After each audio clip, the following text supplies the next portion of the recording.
Dear students, partnership में ये first lesson है अकाउंटिंग फॉर पार्टनरशिप फर्म और उसमें फंडामेंटल्स। फंडामेंटल्स का मीनिंग होता है बेसिक कॉन्सेप्ट्स। बिजनेस 3 टाइप्स के होते हैं। Number 1 sole proprietorship, number 2 partnership firm and number 3 company. Main जो 3 होते हैं वो ये है। इसके अलावा सोसाइटीज होती हैं, ट्रस्ट होते हैं, ऐसे बहुत सारे तरीके से बिजनेस होता है, लेकिन मेन जो टाइप्स माने जाते हैं वो 3 types: sole proprietorship, partnership firm and companies. Sole proprietorship में सिंगल पर्सन ऑनर होता है, वही बिजनेस में कैपिटल इंट्रोड्यूस करता है, खुद उस बिजनेस को रन करता है, जो प्रॉफिट या लॉस होता है वो सारा उसको अकेले को मिल जाता है। 11th में आपने जो अकाउंटिंग पढ़ा वो पूरा सोल प्रोप्राइटरशिप से रिलेटेड था। अब यहां जो पार्टनरशिप है, पार्टनरशिप फर्म में बेसिक कॉन्सेप्ट्स कौन कौन से हैं उनके बारे में हम यह चर्चा करेंगे। थोड़ी सी पहले जनरल बातें, फिर उसके बाद में जो बातें मैंने बोर्ड पर रिकॉर्ड की हुई है। पार्टनरशिप फर्म में minimum number of partners 2 means 2 or more person जब मिलकर के कोई बिजनेस को चलाते हैं, सारे मिलकर के उसमें कैपिटल इंट्रोड्यूस करते हैं और उस बिजनेस को सबके द्वारा चलाया जाता है या सबकी ओर से किसी 1-2 पर्सन के द्वारा भी चलाया जाता है, तो उसे पार्टनरशिप कहा जाता है। Minimum number of partners 2 and maximum number of partners 50। इतने पर्सन्स मिलकर के उस बिजनेस को चलाते हैं। अब जब 2 या 2 से अधिक लोग मिलकर के कोई काम करेंगे तो फिर बहुत सारी समस्याएं होती हैं। अकाउंटिंग का क्या तरीका होगा, ये सारी बातों को पॉइंट वाइज मैंने यहां बोर्ड पर नोट डाउन किया है, जो सारी पार्टनरशिप फर्म से रिलेटेड है। इसमें number 1 meaning and definition of partnership. Partnership का क्या मीनिंग है और उसकी डेफिनेशन क्या है। Number 2 nature of partnership. Partnership क्या है। Essential features of partnership. जब एसेंशियल फीचर्स या कैरेक्टरिस्टिक्स की बात आती है तो ये हमेशा डेफिनेशन से ही बनाए जाते हैं। डेफिनेशन में जो इंपॉर्टेंट वर्ड्स होते हैं उनको सबको अलग अलग निकाल करके उनको डिटेल में एक्सप्लेन किया जाता है, तो वो सारे उसके फीचर्स और कैरेक्टरिस्टिक्स बन जाते हैं। हिंदी में इनको विशेषताएं भी कहा जाता है। उसके बाद है पार्टनरशिप डीड, मैं आपको एक्सप्लेन कर रहा हूं, और उसके बाद है provisions of partnership act 1932 for accounting. जो मेन पॉइंट्स है 1, 2, 3, 4, 5, ये सारे बेसिक कॉन्सेप्ट्स में पूरा थ्योरिकल पोर्शन है। केयरफुली आपको समझना है, उसको अपने माइंड में रिमेंबर कर लीजिए। अब नंबर 1 में meaning and definition of partnership. मैंने आपको बताया मीनिंग उसका, जब 2 या 2 से अधिक लोग मिलकर के कोई बिजनेस करते हैं, 2 or more persons, तो उसे पार्टनरशिप कहा जाता है। और डेफिनेशन के लिए इंडियन पार्टनरशिप एक्ट 1932 ध्यान रखेंगे आप इसका। इंडियन पार्टनरशिप एक्ट 1932 में पार्टनरशिप को डिफाइन किया गया। उसमें लिखा हुआ है कि जब 2 या 2 से अधिक लोग 2 or more persons किसी लॉफुल बिजनेस को करने, उसका प्रॉफिट शेयर करने के लिए सबके द्वारा या सबकी तरफ से किसी एक के द्वारा चलाया जाता है, तो उसे पार्टनरशिप कहा जाता है। बहुत सारे वर्ड है उसमें। जब दो या दो से अधिक व्यक्तियों के द्वारा किसी लॉफुल बिजनेस, लीगल होना चाहिए बिजनेस, को प्रॉफिट अर्न करने के लिए, किसी बिजनेस का मोटो प्रॉफिट अर्न करना ही होता है,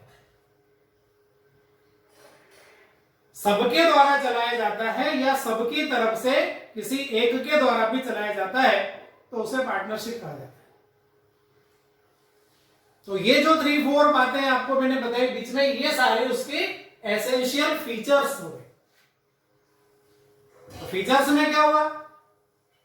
पार्टनरशिप फर्म में कम से कम 2 पार्टनर होना चाहिए, ज्यादा से ज्यादा 50 हो सकते हैं। उनके जो बिजनेस है वो लॉफुल बिजनेस होना चाहिए, प्रॉफिट अर्न करने के लिए होना चाहिए, उस प्रॉफिट का शेयरिंग भी होना चाहिए। प्रॉफिट तो कमा लिया, क्या उसे डिस्ट्रीब्यूट नहीं करेंगे? प्रॉफिट का शेयरिंग भी होना चाहिए। बिजनेस या फर्म को सबके द्वारा चलाया जाना चाहिए या सबकी तरफ से कोई एक दो भी चला सकते हैं। उनके बीच में कोई एग्रीमेंट होना चाहिए, बिना एग्रीमेंट के आपस में डिस्प्यूट्स बहुत होते हैं, उनके बीच में एग्रीमेंट भी होना चाहिए। तो ये सारी बातें हो जाती हैं essential feature of partnership. Definition में से ही निकलते हैं सारे फीचर्स, और कहीं से नहीं आएंगे अलग से।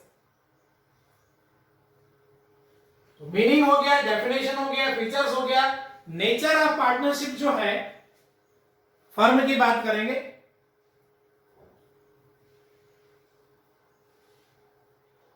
पार्टनर और फर्म दोनों एक ही माने जाते हैं।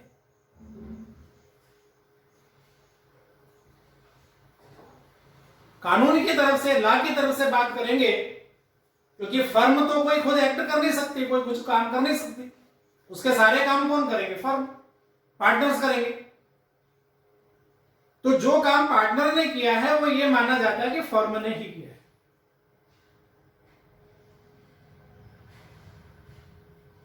लॉ पॉइंट ऑफ व्यू से पार्टनर और फर्म दोनों एक ही है। जो पार्टनर ने किया वही फर्म ने किया। लेकिन जब बात अकाउंटिंग की आती है तो अकाउंटिंग में पार्टनर को अलग माना जाता है और फर्म को अलग माना जाता है। अकाउंटिंग ट्रीटमेंट जब करेंगे तो वो सारे एक्ट उसमें रिकॉर्ड किए जाएंगे बुक्स में, जो फर्म की तरफ से किए, करेंगे पार्टनर ही, लेकिन जो फर्म की तरफ से एक्ट किए जाते हैं वो सारे बुक में रिकॉर्ड किए जाते हैं। तो अकाउंटिंग ट्रीटमेंट की दृष्टिकोण से या अकाउंटिंग व्यू ऑफ पॉइंट के दृष्टिकोण से दोनों अलग अलग आइटम में, पार्टनर अलग है और फर्म अलग है, और लीगल पॉइंट ऑफ व्यू से दोनों एक ही होते हैं। ये उनका नेचर होता है। इसके बाद हम आएंगे पार्टनरशिप डीड पर। यह पार्टनरशिप डीड एक रिटन डॉक्यूमेंट है। जब 2 या 2 से ज्यादा लोग मिलकर के कोई काम करेंगे तो उनके बीच में जो टर्म एंड कंडीशंस रहेंगी उनको रिकॉर्ड करना जरूरी है। कोई भी बात हुई, बात आपस में कर ली, उससे काम नहीं चलेगा, बाद में भूल जाए। किसी के मन में बेईमानी होगी तो वो डिनाई कर देगा कि ऐसी कोई बात पहले नहीं हुई थी। तो पार्टनर्स के बीच और पार्टनर एंड फर्म के बीच में जो भी टर्म एंड कंडीशंस होती हैं उनको एक पेपर पर, ज्यादा अच्छा होगा उसको स्टैंप पेपर पर रिकॉर्ड कर लिया जाए और उसे रजिस्टर्ड करवा लिया जाए। जो रजिस्ट्रार डिपार्टमेंट होता है, डिपार्टमेंट ऑफ रजिस्ट्रार, जहां मकानों की, दुकानों की रजिस्ट्री करवाते हैं हम, वहां सारे पार्टनर साथ में जाएं और उस स्टैंप पेपर पर जो टर्म एंड कंडीशंस लिखी हुई है उस पेपर को वहां रजिस्टर्ड करवा लिया जाए। तो उसे बोलते हैं पार्टनरशिप डीड। ये लीगल डॉक्यूमेंट होता है और इसे पार्टनरशिप फर्म का कॉन्स्टिट्यूशन भी कहा जाता है। Constitution of partnership firm. और इस डीड में बहुत सारी बातें रिकॉर्ड की जाती, 20, 25, 30, 40 भी हो सकती है। पार्टनर्स के बारे में पूरी जानकारी, नेम, एज, एड्रेस, बहुत सारी बातें। फर्म के बारे में पूरी जानकारी, फर्म का नाम उसका क्या होगा, फर्म का बिजनेस क्या होगा, फर्म का हेड ऑफिस कहां होगा, ब्रांचेस कहां होंगी, फैक्ट्री कहां होगी, गोडाउन कहां होगा, पार्टनर कौन कितनी कितनी कैपिटल इंट्रोड्यूस करेगा, उनके ड्राइंग्स के क्या पावर होंगे, कैपिटल और ड्राइंग्स पर इंटरेस्ट कैसे कैलकुलेट किया जाएगा, पार्टनर जी कोई एक्स्ट्रा वर्क करता है तो क्या उसे सैलरी दी जाएगी, कमीशन दिया जाएगा, बोनस दिया जाएगा, दिया जाएगा तो कितना दिया जाएगा,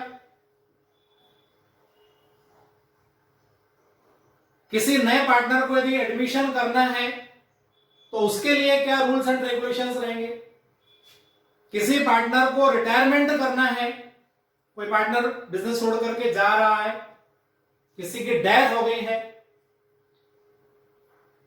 उनका पेमेंट कैसे किया जाएगा,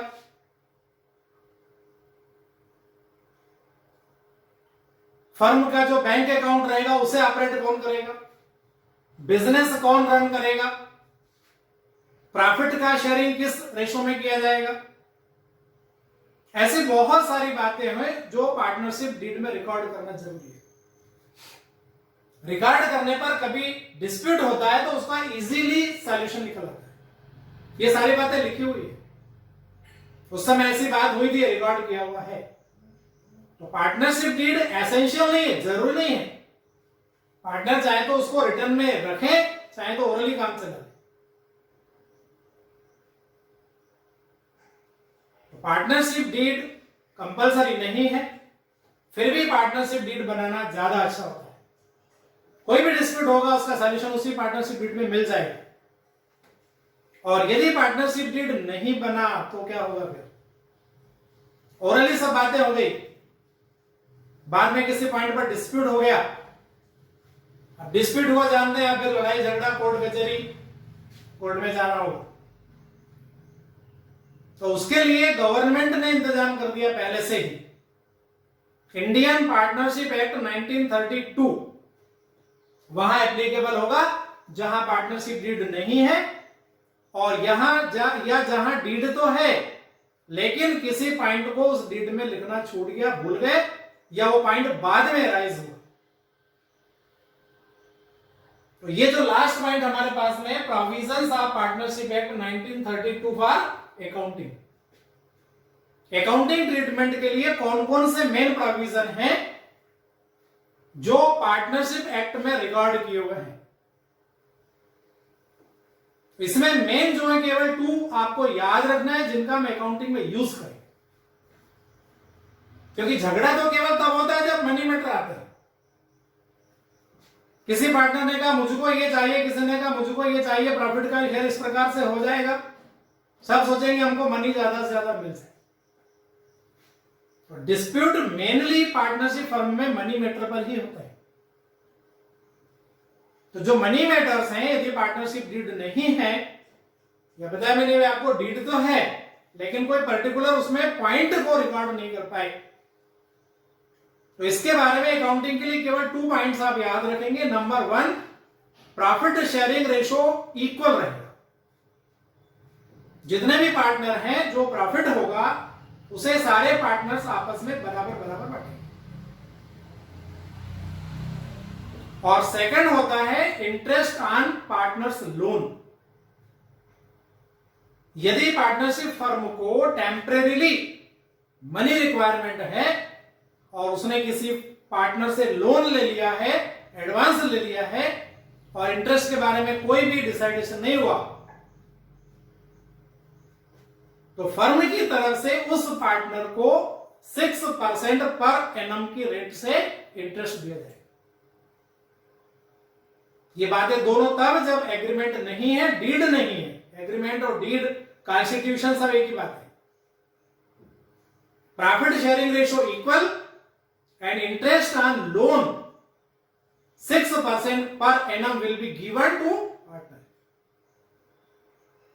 इसके अलावा किसी भी पार्टनर को ना तो कोई सैलरी दी जाएगी, ना कमीशन दिया जाएगा, ना बोनस दिया जाएगा, ना इंटरेस्ट ऑन कैपिटल दिया जाएगा, इंटरेस्ट ऑन ड्राइंग्स भी नहीं लिया जाएगा।